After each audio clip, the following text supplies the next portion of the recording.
አንድ ብር ሰርቀህ ከሆነ አንመርህም፣ እስር ቤት ነው የምትገባው። ተዘጋጅተህና ጦርነት ውስጥ ነው የምትገባው።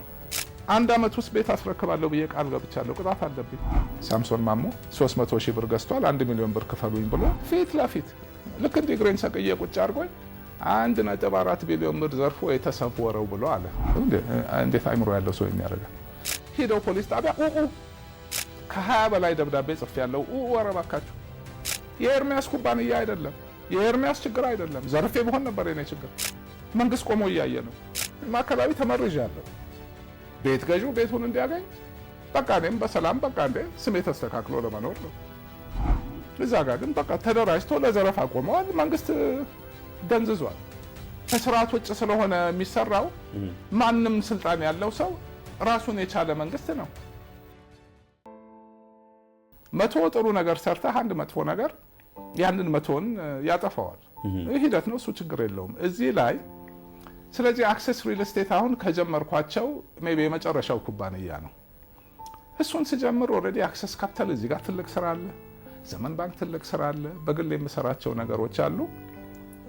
ጥናቶች እናወጣለን አልኩ ሴክተር የሪል ስቴት ሴክተሩ ጥናት ወጣ። ኦልሞስት 40 ዓመት አዲስ አበባ ውስጥ አፓርትመንት አልተገነባም።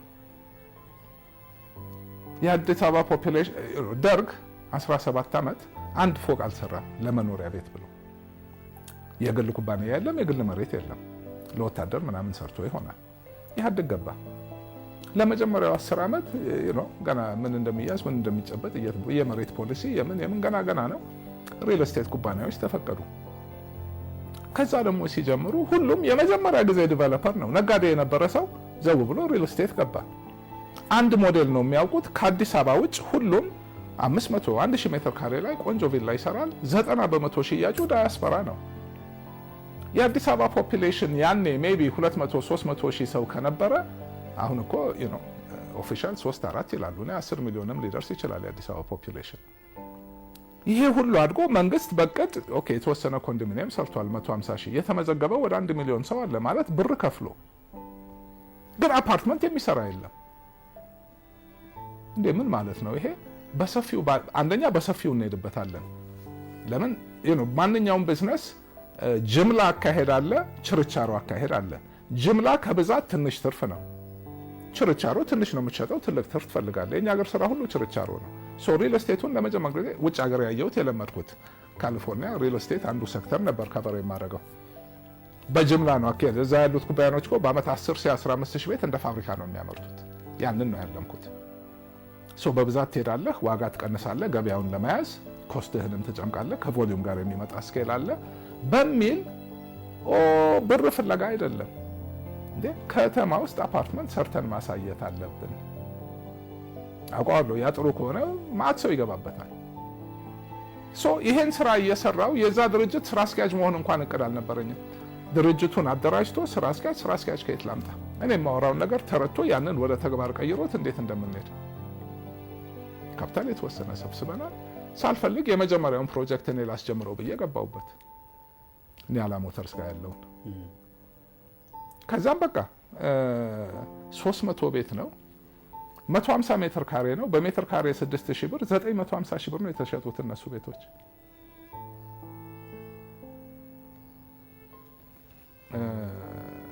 ሜቢ አሁን ሌላ 40-50 ሚሊዮን ብር ነው ኮንስትራክሽን የሚቀረው። ያ 300 አፓርትመንት አትሊስት ስትራክቸር ያልቃል።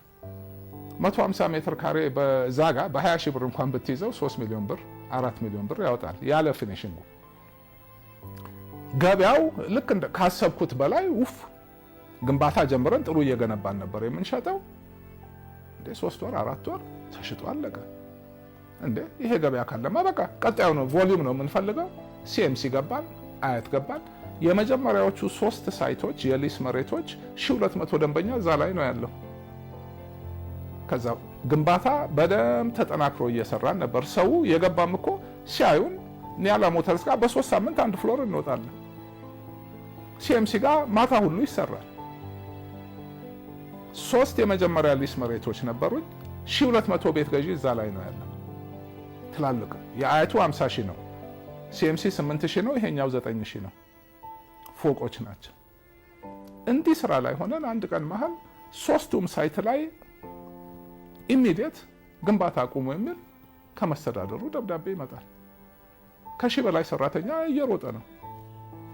ምንድነው የሊስ መሬቶች በሙሉ ግንባታ ይቁም ተብሏል። ያኔ ከምርጫ ጋር የወሰደ ብቻ ወተበር የራሳቸውን ነገር ለማጣራት እንዴ ስራ ላይ ነን። 1 ዓመት ውስጥ ቤት አስረክባለሁ ብዬ ቃል ገብቻለሁ። ቅጣት አለብኝ። እየሰራን ምንድነው የምትጎዱት? እኛን ገንባ ከወሰዳችሁት ውሰዱት፣ ግን ስራ አታስቁሙን።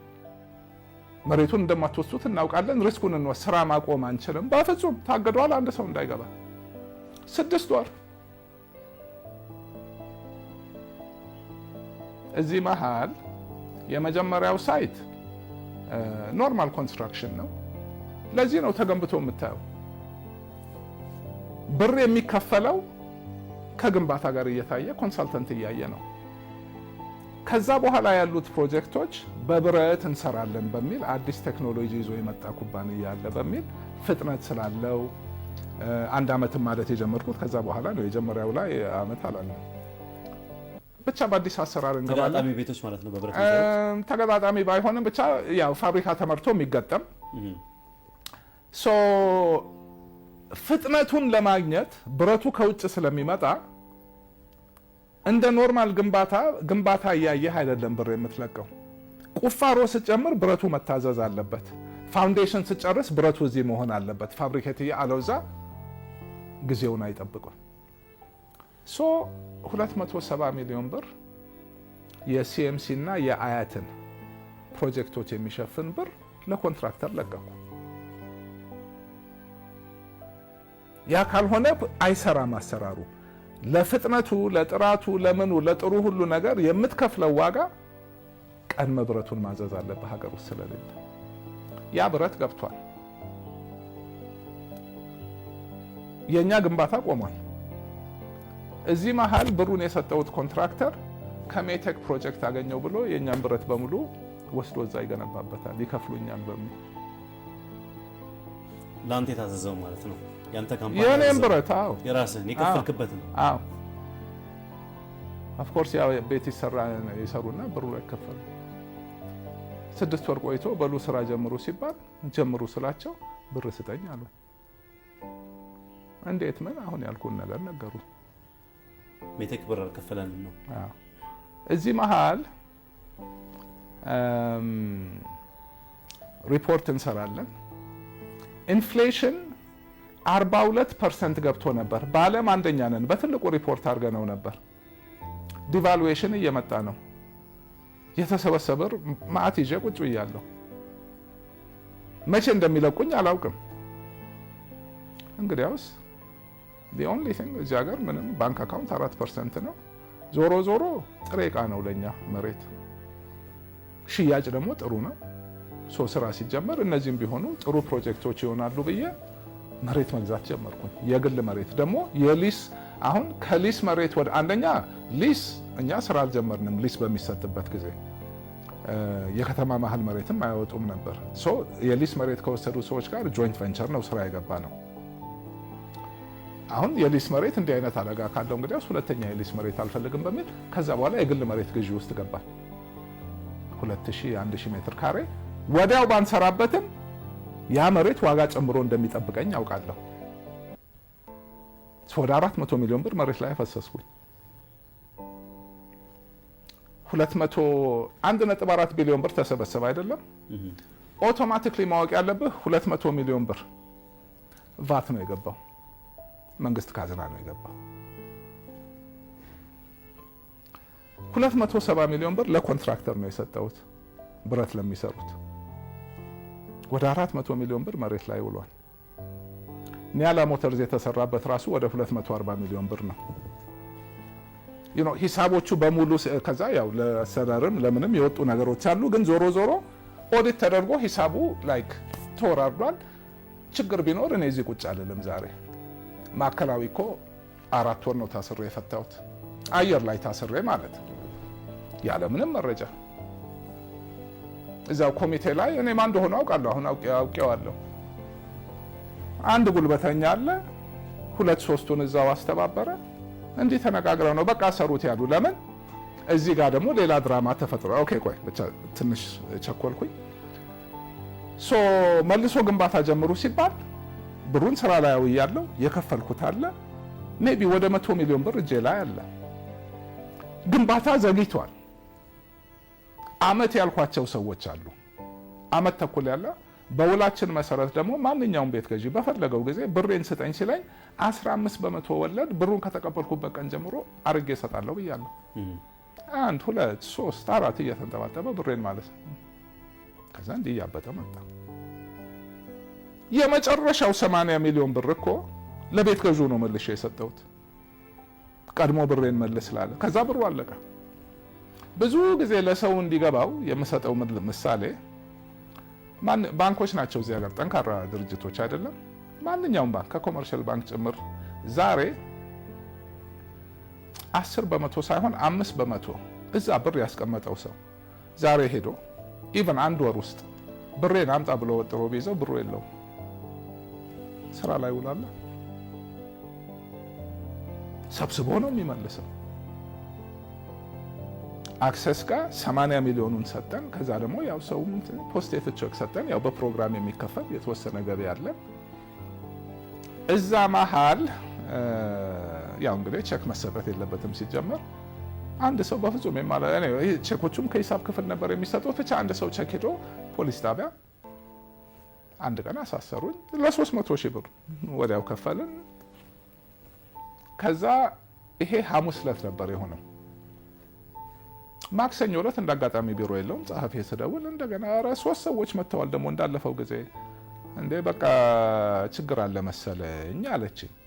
ከዛም በፊት ሰዎች ይነግሩኛል፣ ቼክ የያዙ ጥሩ ደህና ሰዎች አሉ ያስተነግጉኛል። አቶ ኤርሚያስ ኧረ ሰዎች እየደወሉ ቼኩን ለእኛ ኢንዶርስ አድርጉልን እጥፍ እንክፈላችሁ ሁሉ እያሉን ነው፣ ተጠንቀቅ።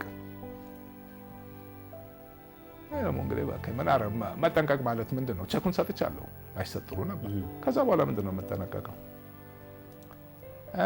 አንድ ኮሎኔል አላውቀውም፣ ኮሎኔል ሀጎስ የሚባል ጡረታ የወጣ ፖሊስ 300 ሺህ ብር አንድ ቀን ነው ያለፈው እርምጃ የዕለት ሁለት ያውም ደግሞ አካውንት ውስጥ ብር ኖሮ ሌላው ደግሞ አደጋ ሰው ፍርድ ቤት እየሄደ ዝም ብሎ ባንካችን አካውንታችንን ማሳገድ ጀመረ።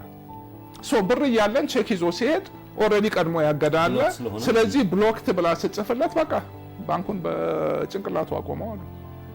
የእሱ ስለሆነ ምን ኢንሰፊሽንት ፋንድ ካልመታሽልን ብሎ ወዲያው አስመትቶ አስፈራርቶ ብር የመጡ አሳደሩኝ። ይሄ ወሬ ሰማለሁ። ቼክ እንደዚህ በጥፍ ዋጋ እንግዛችሁ እያሉ የሚገርም ነገር ነው። ደስ የሚለው አንድም የሸጠ ሰው ያለ አይመስለኝም። ሜቢ ደስዋን አላውቅም። ደውለው ይነግሩኛል። እንግዲህ አሁን ይሄ ነገር ከየት ይምጣ ለምን ይሆን አላውቅም፣ እስካሁንም አላውቅም። ይሄ ሲሆን ይሄ አደጋ ከሚሆን እንግዲህ ቆይ ይሄን ነገር አንድም ሳምንት 2 ሳምንት ወጥቼ ላረጋጋና ያለውን ነገር አይቼ ልምጣ ብዬ ያለቱኑ ማታ 9 ሰዓት ማክሰኞ ወይን ሰማው ማታ 2 ሰዓት ኤርፖርት ነኝ። 4 ሰዓት ተነስቻለሁ፣ ዋሽንግተን ገባሁ። አሁን እኮ ነገሩን እንዲህ አይፈነዳም ነበር ከዚህ በፊትም ብያለሁ። ያው የጋዜጠኛ ሳምሶን ማሞ 300 ሺህ ብር ገዝቷል 1 ሚሊዮን ብር ክፈሉኝ ብሎ ፊት ለፊት ደግሞ እንዴት ነው እሱ እስቲ ይብራራል። ወል ሄኖክ አለ እኔ ጋር የሚሰራ ልጅ ይደውልለትና 1 ሚሊዮን ብር አድርጋችሁ ካልሰጣችሁኝ ብሬን በ300 ሺህ ብር ቤት ገዝቶ ነበር። አዎ እሺ 1 ሚሊዮን አድርጋችሁ መልሱልኝ፣ ካልሆነ ጋዜጣ ላይ አገር ጥሎ ብር ዘርፎ ወጥቷል ብዬ አወጣለሁ ብሎ አለው። ቀርጾታል። እሱን እኮ ደግሞ አውቀዋለሁ። ሲጀመር ስራ የጀመረው ሃይላንድ መጀመሪያ ተቀጣሪ ነበር ሳምሶን። የመጀመሪያ ስራውን ያውም ከጎን ሾልኮ መጥቶ ስራ ስጠኝ ብሎ የሰጠሁት እኔ ነኝ። ባለቤትየዋን አስፈቅጃት ከሆነለት ይሁንለት ብላ እዛ አያረግም ይሄንን ዝም በለው አልኩት። እንዴት አይምሮ ያለው ሰው ያደርጋል? እንደዛ ብሎሃል ሲለው በሳምንቱ በቃ ልክ እንደ እግሬን ሰቅዬ ቁጭ አድርጎኝ 1.4 ቢሊዮን ብር ዘርፎ የተሰወረው ብሎ አለ። ቅዳሜ ወጣ ኢትዮ ቻናል። ሰኞ ዕለት 400 ሰው ቢሮውን በቃ ወረሩት። ሙቪ ላይ ባንክ ከሰረ ሲባል ሰው እያበደ ምናምን እንዲህ ያንን ሲል ፈጠረ። ከዛ በኋላ ማይመለሰው ኤርሚያስ 1.4 ቢሊዮን ከዛ በኋላ 2 ገልጽ ያላተተው ነገር የለም። እውነቱን ለመናገር ነገሩን ከመስመር እንዲወጣ ያደርገው ያ ባይሆን እኮ እንዴ ለስራ ድሮም ሂጅ እመጣለሁ ምናምን ሰው አያብድም። እንደዚህ ሆኖ አይወጣም። ይሄ ሆነ። ከዛ በኋላ ማይቆጣጠረው ተሰበሰቡ፣ ኮሚቴ ተባለ፣ እሳቱ ጋለ። ከዛ ደግሞ ትልቁ ነገር ባንክ አካውንት ውስጥ 129 ብር ብቻ ነው የቀረው ተባለ። ጋዜጣ ያብሏል 129 ነው 1.4 ቢሊዮን ኦፍ ኮርስ ዘርፎት ሄደ። ይሄን ሁሉ አየ። 80 ሚሊዮን ብር ለቤት ገዢ እንደመለስኩ ይሄ እዚህ በቃ ከዛ በቃ ከቁጥጥር ውጭ ሆነ። መንግስት ገባበት። እኔ ወዲያው ለመንግስት 34 ፔጅ እግድ ጻፍኩኝ። አሁን ያልኩህን ታሪክ በዝርዝር ከመረጃ ጋር አስጠነቀቁኝ። 1 ብር ሰርቀህ ከሆነ አንምርህም፣ እስር ቤት ነው የምትገባው።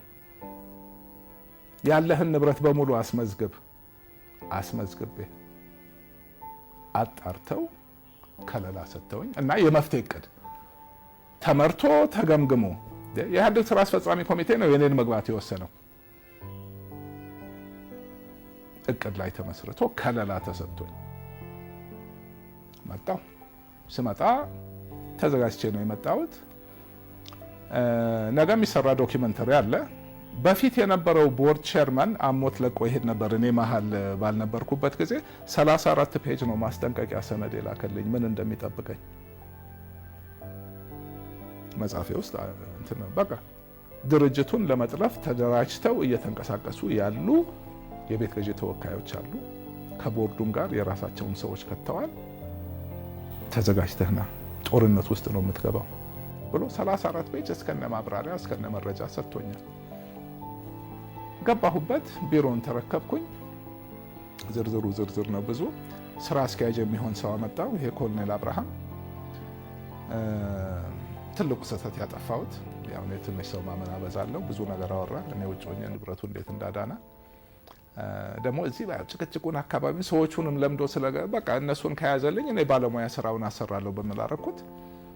ቦርዱን አጸድቄው ወደ ስራ በቃ ገና የመጀመሪያው ግንባታ ኒያላ ሞተርስ ኮንትራክተሩ ስራ ሊገባ ተስማምተን 5 ሳንቲም ሳንከፍለው የ40 ሚሊዮን ብር ግንባታ በራሱ ብር ሰርቶ ሊያስረክበን እዛ ሳይት ላይ ካምፓኒ ነው ይሄ ጋቢ ኢንቨስትመንት።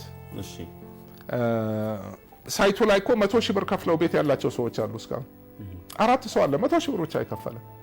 በጥቅሉ 45 ሚሊዮን ብር አለ እዛ ሳይት ላይ የሚሰበሰብ። ሶስቱ ልግባበትና ከዚያ ይበልጥ የሚሳቡ ልስራው። ከዛ በኋላ እነዚህ ሰዎች ብሩን ይከፍሉኛል። ስራው የሚሰራ ይሄን ፈርም ስለው ስራ አስኪያጁ እኔ 22 ሚሊዮን ብር የጥበቃ ያልተከፈለኝ አለ ኮንፍሊክት ኦፍ ኢንትረስት እንዳይኖረኝ እሱን ሳትፈርምልኝ እኔ ማንኛውንም ውል አልፈርምም አለኝ። ማመን አልቻልኩም። ቦርድ ጋር ቀረበ። ቦርዱ ራሱ እንግዲህ ይታይና አንተ ይከፈለዋሉ አንተ ዲቴሉን ስራ አሉኝ። እኔ አልጣመኝም። ቼክ ሳረግ ሂሳብ ክፍሉን ጠርቼ ጠየቅኩት። የጥበቃ እንዴት ነው 22 ሚሊዮን ብር የሚለው? እንዴት የጥበቃ ማለት? የጥበቃ ድርጅት ሳይቶቻችንን የሚጠብቅ ጥበቃ አድርጎ የሱ ድርጅት ነው የራሱ ድርጅት። እሱንም ዘመን ባንክን ሳቋቁም በእኔ ያቋቋመው ነው። በሙሉ ጠላቶቼ ነው የፈጠርኳቸው ናቸው።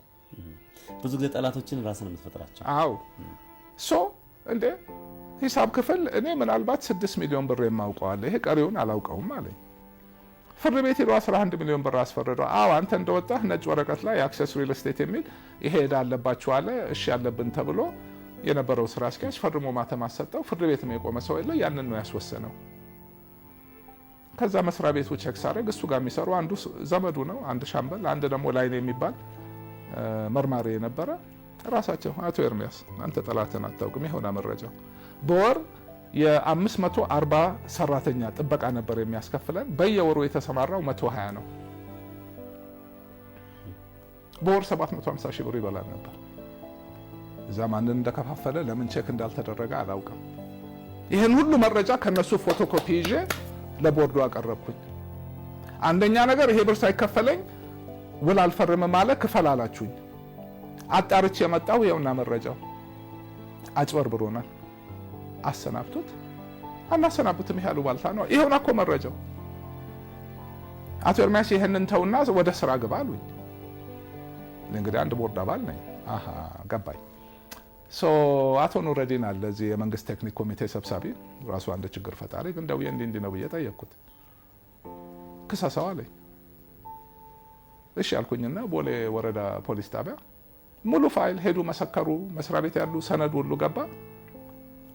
አንድ ወደ ምርመራ ተጨርሶ ሊያስሩት ጠሩት። ሲጠሩት የቦርዷ ሰብሳቢ ወይዘሮ መብራት ያው የአንድ ሀገር ሰዎች ናቸው። አክሎክ የቤት ገዦቹ ሄደው ፖሊስ ጣቢያ አታስሩትም፣ አቶ ኤርሚያስ መብት የለውም፣ መክሰስ አይችልም፣ አይመለከተውም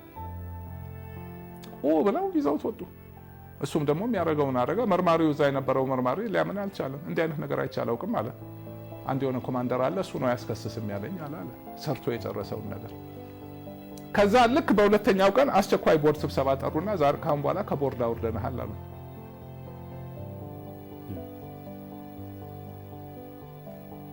ግልጽ ሆነ ልስሉ። ቦርዱ ላይ ቤት ገዢዎች ናቸው፣ ወኪሎች ናቸው ተደራጅተው እነሱ እዚህ ጋር እያንዳንዱ የአክሰስ መሬት እኮ አንድ ሪል ስቴት ካምፓኒ ነው። 200 ሚሊዮን ብር ትርፍ አለው ቦሌ ያሉት። የመጀመሪያ 3ቱ ሳይቶች 1200 ሰው የያዙት መሬት መረከብ አይችሉም፣ አይፈልጉም። ቤታቸውን ነው የሚፈልጉት። አቅም የላቸውም። ወደ ላይም ፎቅም አይሰራም እዛ ላይ ባለበት ነው። ቦሌ ያሉት በሙሉ ግን 3-4 ፎቅ ነው የተሸጠው። 15 ያልተሸጠ ፎቅ አለ። መሬቱን ተረክቦ ያቺን አለሙ ማለት ለማን ሊሰጡት እንዳሰቡ አላውቅም። ብሩን 100፣ 200፣ 300 ሚሊዮን ብር ትርፍ ያላቸው መሬቶች አሉ። ሂሳብ ለዚህ እኮ ነው ኢንቨስተር የማገኘው።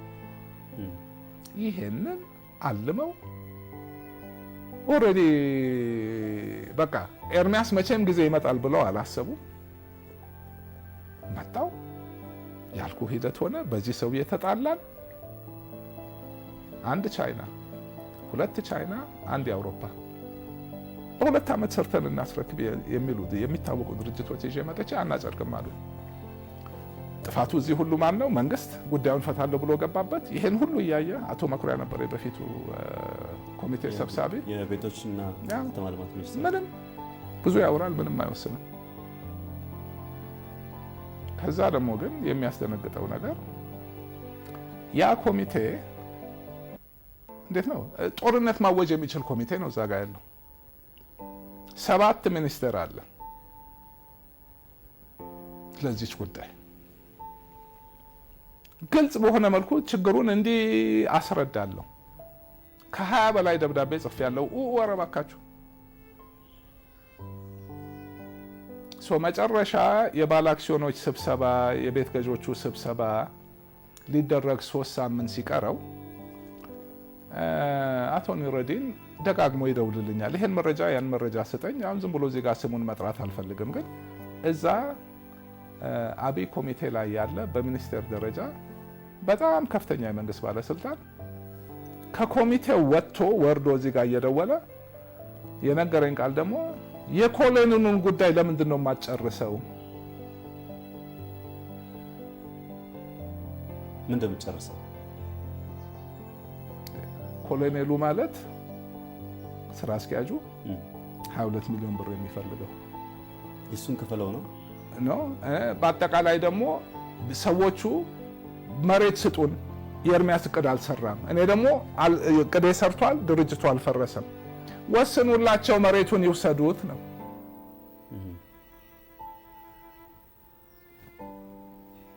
ከዛ ሌላ ሰው ከመታሰሬ ከ2 ሳምንት በፊት ድንገት እዛ ስብሰባ ላይ የታሰርኩ መስሎኛል። ደውሎ ነግሮኛል። አቶ ኑረዲን አቶ ኤርሚያስ ሊታሰር ነው እያለ ብሎ ያወራል። ስብሰባ እኔ ያለውን ነገር ለማስረዳት ሄዳለሁ። እዛው ታሰርኩ። አሁን ከወጣው በኋላ ኮሚቴ ላይ የነበሩ 3 ሰዎች አሉ። 3ቱ ተነጋግረው በዚህ ሰውዬ ተጽዕኖ በቃ እንሰረው ብለው ዝም ብሎ ነው ማዕከላዊ የከተቱኝ። ለምን እኔ እዚህ ጋር እስከቆምኩ ድረስ ያን መሬት አይወስዱም። ግራም ነፈሰ ቀኝ ከዚህ ጋር መነሳት አለብኝ እኔ። ያ ከሆነ መሬቱን ይወስዱታል። ምን ያህል ጊዜ ታሰርክ? 4 ወር ማዕከላዊ፣ 4 ጊዜ ጠቅላይ ፍርድ ቤት እንዳልፈታ። መጀመሪያ በማጭበርበር ከፍተኛ ማጭበርበርና እምነት ማጉደል 80 ቀን አሰሩኝ። 80 ቀን ምርመራ፣ 1 ጸጉር ጠፋ። የሚያስከስስ አቃቤ ሕግ የሚያስከስስ ነገር የለም ማለት ፖሊሶቹም ገብቷቸዋል። የዋስ መብት ሰጠኝ፣ ቀነ ቀጠሮ። ሳምንት ዝም ብለው አሰሩኝ። ከዛ ከለላ በተሰጠኝ በቼኩ ጉዳይ ማለት 6 ሰው ሰብስበው አስፈራርተው አንዱ እንደውም የኔ ጉዳይ አስፈጻሚ የነበረ ሰው በአጋጣሚ ቼክ የነበረው በወንጀል ክስ በቼክ ከሰሱኝ እና አሁንም ከእስር ቤት ሳልወጣ ማለት እንዳልወጣ ነው ከእስር ቤት ነፃ በሆነም እኮ ተጨማሪ ክስ መሰረቱ አዲስ ሌላ ክስ በዚህኛውማ ተለቀቅኩ ክስ የለም ተብሎ ማጭበርበሩ መረጃ የለም በቃ የለም ከስልጣኔ ውጭ ያደረኩት ነገር የለም የሰረኩት ነገር የለም ቼኩ ስድስቱም ቼክ ስንቅ የለሽ ቼክ የተመታ አንድ የለም ስድስቱም ቼኮች እኔ ከሀገር ከወጣው በኋላ ብሔራዊ ባንክ አካውንቱን ከዘጋው በኋላ ሄዶ አካውንቱ በብሔራዊ ባንክ ተዘግቷል የሚል የተመታ ቼክ ነው እንዴት ነው ወንጀል የሚሆነው ቼኮቹ ሲጻፉ ብር አለ አካውንት ውስጥ ታግዶ ነው በኋላ ወንጀል እኮ ሊሆን አይችልም ግን አላማው እኔ እስር ቤት 3 ዓመትም ቆይቼ ነፃ በወጣ አላማው እዚህ ጋር ግቡን ይመታል በሱ እንደገና ወርተ የመጀመሪያው ዋስ መብት አይሰጠውም ብሎ ከአራዳ ቀነቀጠሮ ከፍተኛ ፍርድ ቤት ይግባኝ አሸነፍኳቸው ይግባኝ ያሉ ጠቅላይ ፍርድ ቤት ዋስ መብት አይሰጠው አሸነፍኳቸው ወዲያው በቼኩ መጡ አሸነፍኳቸው ሳይሆን ፍርድ ቤት ፈረደልኝ በቼኩ መጡ ከፍተኛ ፍርድ ቤት አሁንም 2-3 ሳምንት ያልፋል ዝም ብሎ የዋስ መብት ሰጠኝ ጠቅላይ ፍርድ ቤት ሄዱ እንደገና የዋስ መብት ሰጠኝ ሶስተኛ ክስ አይሱዙ የዛሬ 7 ዓመት በስሜ ተገዝታ ምናምን የሆነች ምናምን ብሎ ብቻ የሆነ ሰው ጋር የሊብሬው ኮፒ ተገኘ የዛሬ 7-8 ዓመት እና እዚህ ምንድነው ግንባታ ኮንትራክተር ላይሰንስ አጭበርብረው በወረቀት የሚያወጡ ሰዎች አሉ እሱን የሚሰራ ሰው ይዘዋል ድንገት ከሱ እኔ እኮ አላውቀውም የኔ ጉዳይ አስፈጻሚ ሊሆን ይችላል እዛ ወረቀት ሰጠው በሱ እንደገና አዲስ ክስ ከሰሱኝ ፍርድ ቤት ቀረብኩኝ ከዛ ዳኛው እሺ ይሄ በመሆኑ አቶ ኤርሚያስ ምን ያህል ተጠቅሞ ሊችል ይሆናል አላቸው ሜቢ 30 ሺህ ብር ተጠቅሟል አለ ወዲያው በ10 ሺህ ብር ዋስ ለቀቀኝ እስር ቤት አቆይተውኝ ይሄንን ጠቅላይ ፍርድ ቤት ይግባኛሉ ይሄን ታምናለህ ሶስተኛ ጊዜ ስቀርብ አሁን ነው ማን እንደሆኑ ማውቃቸው አቶ ዳኘ በኋላ ጠቅላይ ፍርድ ቤት ፕሬዝዳንት መሀል ዳኛ ናቸው ሁሌ ደግሞ እኮ ከእስር ቤት ጠዋት 3 ሰዓት እኔም ጉዳይ አይደለም whatever ሽርጤን ሁሉ አድርጌ እሄዳለሁ አዩኝና ቀናሱ አቶ ኤርሚያስ አሁንም አንተ ነህ እንዴ አሉኝ አሁን የተከበረው ፍርድ ቤት አሁንም እኔ ነኝ መርማሪው ጋር ዞሩ ምን እያደረጋችሁ ነው አሉት ጠበቃዬም እኮ የለም አልገባውም ዝም አለ ምን እያደረጋችሁ እኮ ነው አልኩህ አሉት ፍርድ ቤት ላይ እኮ ነው ችሎት ላይ ነው ዝም አለ እንዴ የአንድ ዜጋ ህገ መንግስታዊ መብት እየረገጣችሁ እኮ ነው አይታያችሁም ይሄ አለው ዝም አለ አሁን የከፍተኛ ፍርድ ቤት የዋስ መብት የፈቀደልኝ እንዲያገዱ ነው የመጡት አቶ ኤርሚያስ ጠበቃ የለም ትፈልገው ነው እኔ ምን ያደርግልኛል ግልጽ የሆነ ነገር ነው እኮ ይሄ አልኩኝ ዛሬ እንዳንወስን አንድ ዳኛ ጎሏል ግን አናግደውም የከፍተኛ ፍርድ ቤቱን ውሳኔ አለው መርማሪው ታዲያ ምንድነው እንፈታዋለን ወይስ እናስራዋለን አለ ጠየቀ እሰሩም ፍቱም አንልም ግን የከፍተኛ ፍርድ ቤቱን ትዕዛዝ አናግድም ማለት ግራ ገብቷቸው ተመለሱ ይሄ ሐሙስ ነበር ዝም ብሎ አስረው ቁጭ አደረጉ ይፈታ ከተባለ እኮ ሳምንት አልፎታል ኦልሬዲ የኔ ቤተሰብ ጠበቃ ፍርድ ምንድነው ፍርድ ቤት ይላሉ ፖሊስ ኮሚሽነሩ ጋር ሄዱ በቃ እንደ ሰውም የሚያናገራቸው የለም ሰኞ 11 ሰዓት ላይ ጠሩኝ በቃ አቶ ኤርሚያስ ቤት መሄድ ትችላለህ ነፃ ነህ ብለው በቃ ቤት መሄድ ትችላለህ ስልክን አታጥፋው ከፈለግነህ እንደውልሃለን አሉ ይሄ እንግዲህ ምንድነው የሚነግርህ ግልጽ እንዳልኩ አሁን ሰዎቹ ማን እንደሆኑ እዚህ ጀርባ አውቄያለሁ አንዱ አሁንም ስልጣን ላይ ያለ ነው ሶስቱ የሉም ግን በሚኒስትር ደረጃ የነበሩ ሰዎች ናቸው ቁጭ ብለው አንዱ ስላለ ብቻ ሁሉም ተባብረው ያደረጉት መንግስት እንደ መንግስት ይሄንን አያውቅም አላረገም ግን ችግሩ ኢትዮጵያ ላይ እንዳልኩ አሁን ወደ ኋላ ስታይ መንግስትን ስትኮንን ማን እንደምትኮንን አታውቅም መንግስት የሚባል ነገር ሌላ መንግስት ስርዓት የለማ ከስርዓት ውጭ ስለሆነ የሚሰራው ማንም ስልጣን ያለው ሰው ራሱን የቻለ መንግስት ነው ሰው ለማሰር ስርዓት አለው አይደለም ፍርድ ቤት ሲያዝህ መፍታት ስርዓት ነው አይደለም ያ ሁሉ ግን አልነበረም ኦፍ ኮርስ እኔ ምን ተጎዳው በትንሹ ነው እንደዛ እስር ቤት ስንት ነገር አየው ማዕከላዊ 4 ወር ቆይቼ የወጣሁትን ነገር ነው በምንም ነገር አልተካው ትልቅ ትምህርት የወሰድኩበት እንደ አገራችን ውስጧ እንዴት እንደሚሰራ ያየሁበት እውነቱን ለመናገር ማንም ሰው ማየት የሚገባው ነገር ነው። እዛ ደግሞ ያለው ህብረተሰብ ማዕከላዊ ብሶ በቃ እንደ ቤተሰብ ይጨነቃል። አንተም እዛ ባትሆን ደስ ይልሃል። ፍርድ ቤት ከመቅረብ ውጭ ግን እኮ በቃ እንደ ከጠዋት እስከ ማታ አትሊስት እኔ የነበርኩበት ጋር ያው ሳይቤሪያና ሸረተን አለ። ሸረተንም ሸረተን አይደለም። እዛ ግቢ ብዙ ግፍ ብዙ የማይሆን ነገር ታያለህ፣ ትሰማለህ። ግን አትሊስት እኔ የነበርኩበት ጋር የኛ የፖለቲካ አልነበረም፣ የቢዝነስ ነው። ሶ ኤኒዌይ ያም ሁሉ ሆኖ ወጣው። ግራ የሚገባቸው ነገር አሁንም አለው፣ ሊያጠፉኝ አልቻሉ። የሚያሳዝነው ነገር ትልቁም ወንጀል በቃ ለራስ ጥቅም ብለው 3 ዓመት እኔ ከመጣው ጀምሮ እስካሁን ቤቶቹን ሰርቼ ያስረክቤ ነበር እንዳይሆን ያደረጉት። እውነት ለወደፊት ህግ ካለ ፍትህ ካለ መንግስትም ቢሆን ሪሊ መታየት መመርመር አለበት። ለምንድን ነው እቺ አንድ ተራ የአንድ የኩባንያ ጉዳይ መፍትሄ ያለው 5 ዓመት ተቆላልፎ ቁጭ ያለው? ስለ መንግስትስ ምንድን ነው የሚናገረው? ይሄ እንዴት ነው መወሰን ያቃተው? አሁን የሆነው ድራማ ተመርምሮ ተፈልፍሎ ወጥቶ ተጠያቂ መሆን የሚገባቸው ሰው ተጠያቂ ከዚህ ሀገር እስክወጣ ለነበረው ነገር ስለማንኛውም ነገር ሙሉ ኃላፊነት ወስዳለሁ። ስራው ችግር ገጥሞት ነው። እኔ ሜቢ ትንሽ የተሻለ አካሄድ ሊኖረኝ ይችላል። ብር አልዘረፍኩም፣ መጥፎ ነገር አልሰራውም። ግን እሺ ሰምሃው ከላይ ያለ ሰው ኃላፊነት መውሰድ አለበት። እዚህ ሀገር ከመጣው ጀምሮ ግን በሴራ በወንጀል በሌቦች ከባድ ተንኮል ማዕከላዊ ያሳሰረኝ፣ ማዕከላዊ ተመርዣለሁ። በቃ ይሄ መታለፍ የለበትም። እንደውም የረሳሁት ነገር ድርጅቱ አልከሰረም። መንግስት ጭምር ይህን መሬት ሊወስደው አይችልም ፍርድ ቤት እስካለ ድረስ። እኔ አይደለሁም አንድ ተራ ባለ አክሲዮን ሄዶ ያግደዋል። ድርጅቱ ቢከስር ከሰረ ቢባል ነው ስለ ንብረቱ ማንም ሰው የሚያገባው ሊያወራ የሚችል። አልከሰረም። በእግሩ ቆሞ ቤቱን ሰርቶ ያስረክባል። መንግስት ስንት ነገር አለ። የኛ አጀንዳ አሚን እየታየ ነው አውቃለሁ። በቅርብ ቀን ውሳኔ እንደሚያገኝ ወርም 2 ወርም 3 ወር ውሎ አድሮ ጊዜውን ጠብቆ ውሳኔ ያገኛል። አንድና አንድ ብቻ ነው ውሳኔ። ከዛ ውጭ ካለ ፍርድ ቤት ነው የምንሄደው። ማንም ቤት አያገኝም። ለምን እዚህ ጋር እኮ ባለ አክሲዮኖች 640 ባለ መብት አለ። ከ500 በላይ ቤት ገዢዎች እኛ መሬት አንፈልግም፣ ድርጅቱ ካልከሰረ ቤት ሰርቶ ይስጠን ብለዋል። 300 ሰዎች የሚሆኑ ቦሌ ላይ ያሉ ቤት ያልተሸጠባቸው ቁልፍ ሳይት ላይ ያሉ ተወካዮች እዛ መድረክ ላይ እኮ ሲቀርቡ የምታያቸው 3ቱም ሰዎች እንዴት አንድ ቤት ገዢ አይኖርም? 3ቱም ተወካይ ይሆናል። በጣም እኮ ግልጽ የሆነ ነገር ነው። እና አይ ቲንክ መንግስትም የተረዳው ይመስላል። ውሳኔ ላይ ይመጣል። እዚህ ላይ እኮ ፌቨር አይደለም የምጠይቀው።